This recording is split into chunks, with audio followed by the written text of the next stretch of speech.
several times that we would insist on having Doug give us D.H. Lawrence's poem on whales making love. And I don't think we ought to put it off any longer. Now it's time. I first encountered this poem in Robert's incredible anthology, News of the Universe. It's magnificent. So, Whales Weep Not by D.H. Lawrence. They say the sea is cold, but the sea contains the hottest blood of all, the wildest, the most urgent. All the whales on the wider deep, hot are they, as they urge on and dive beneath the icebergs. The right whales, the sperm whales, the hammerheads, the killers, there they blow, hot, wild, white breath out of the sea. And they rock through the sensual, ageless ages on the depths of the seven seas. And through the salt they reel with drunk delight. And in the tropics tremble they with love and roll with massive, strong desires like gods. And the great bull lies up against his bride in the blue, deep bed of the sea, as mountain pressing on mountain in the zest of life. And out of the inner red ocean of whale blood, the long tip reaches, strong, intense, like a maelstrom tip, and comes to rest in the clasp and soft, wild clutch of the she-whale's fathomless body.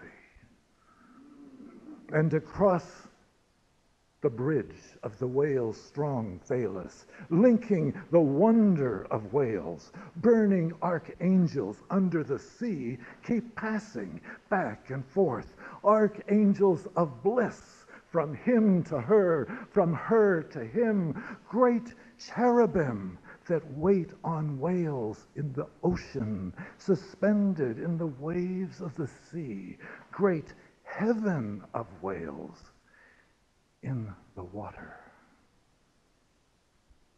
And enormous mother whales lie dreaming and suckling their whale tender young, dreaming with their strange whale eyes wide open in the water of the beginning and the end. And the great bulls gather their wives and whale calves in a ring when danger threatens on the surface of the ceaseless flood, and range themselves like great seraphim surrounding their huddled monsters of love. And all this happens in the sea, in the salt, where God is also love, but without words. And Aphrodite skips, and among the dolphins, and Aphrodite among the whales is a she-dolphin. She is the gay, delighted porpoise, sporting with love in the sea. She is the female tootyfish, round and happy with the males, full of dense, thick blood, dark, rainbow bliss in the sea.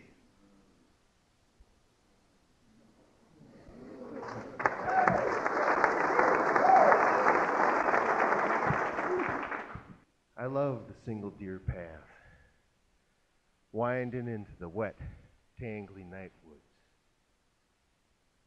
where the whippoorwills and nocturnal squirrels usually fly tree to tree.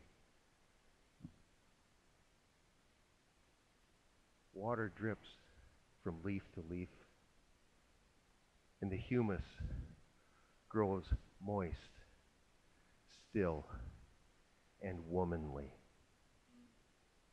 Yeah, thank you.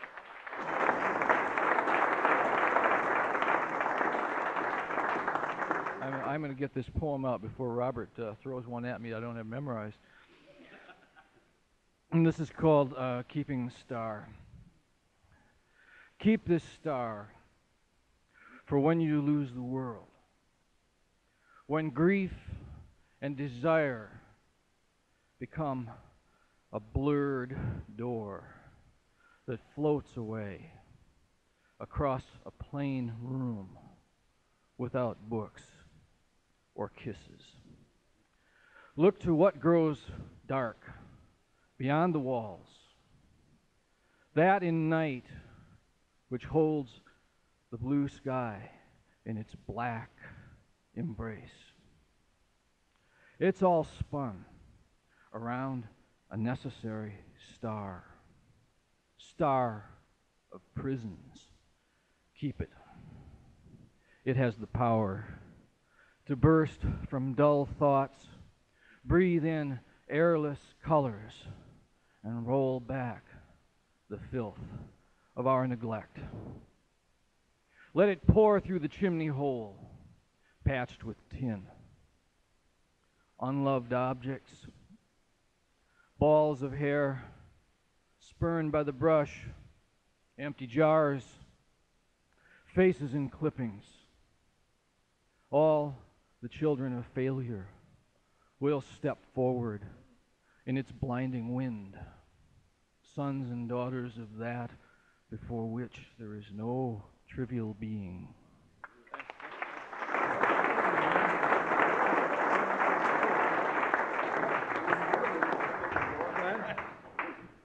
It's not often that I can think back a whole year and remember the dream that I had a year ago today, but I do. And it's called Hi. It's like the little greeting, Hi. Water stands inches deep on the basement floor, and all I have is a snow shovel with a bent blade.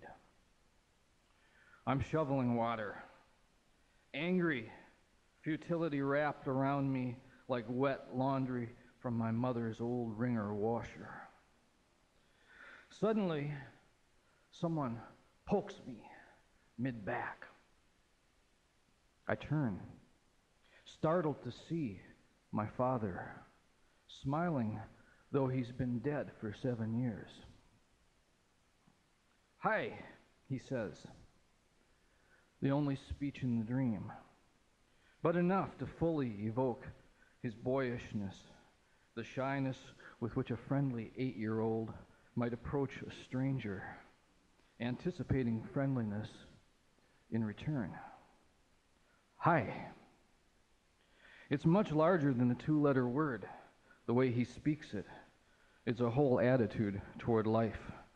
It's his literal youthfulness. He's about 30, a full generation younger than I, his son, and wears a handsome and uncharacteristic mustache grown in this relaxed new phase. The radio alarm, set to a classical music station, arpeggiates me awake.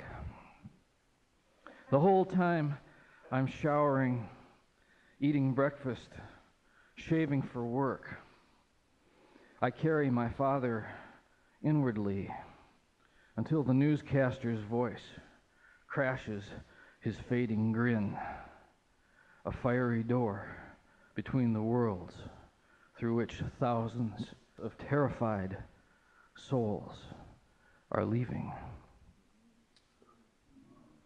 Thank you. Thank you.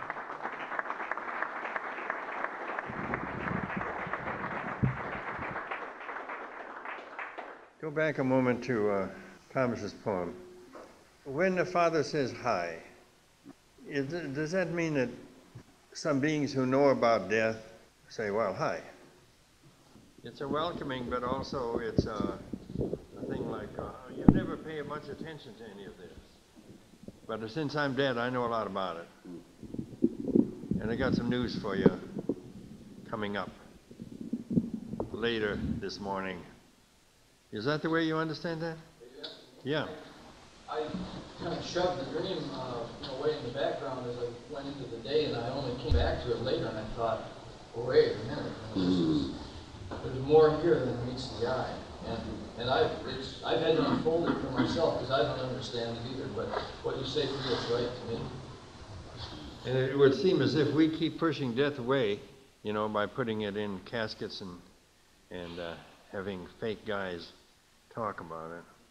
And you know what I mean? I mean, I remember when my mother was buried, the minister came there with his little bottle of registered sanitary earth. You know that thing? Got this little bottle now. Yeah, it's a little bottle. And he was going to make a little cross. And I said no. And I said to my children, I said, pick up a thing of dirt. That's what we used to do. And we picked a big clump of dirt, wham, on the coffin. And my kids each did wham, one after the other. And so there are people protecting us from death, and the power of it. And so your father must have noticed that and said, well, I got, death is a big thing down here. Hi.